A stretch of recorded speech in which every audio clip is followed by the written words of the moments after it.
तपाईँलाई फेरि पनि जानकारी गराइसकेको छु। त्यहाँ आज 1 गते उठाउने भने तत्काल उठाउनु पऱ्यो।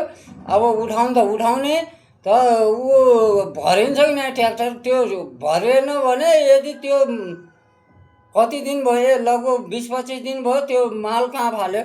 खोलामा भन्दा अन्त कहीँ गएकै छैन। राति राति ल्याउने फाल्ने सब थाहा पाएको छु मैले।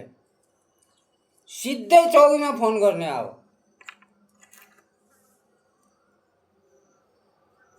सिधै बस यस्ता अटेराहरूलाई त कानुनको कटघरामा उभ्याएपछि बल्ल याद आउँछ। पुरै आज ट्र्याक्टर भरिन्छ कि नै त्यो विचार गर्नु छ।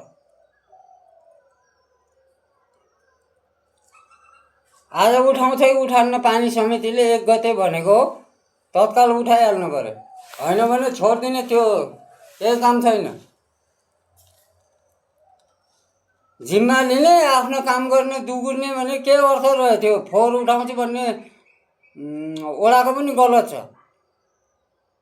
पानी समितिलाई दिने नै होइन, हाम्रो जिम्मा दिनु छ, हामी गर्छौँ ह्यान्ड कभर।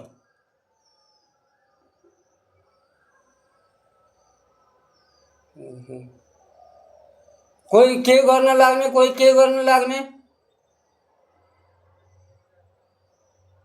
कमसेकम अलि जिम्मेवार व्यक्तिले पनि सोच्नु पऱ्यो त।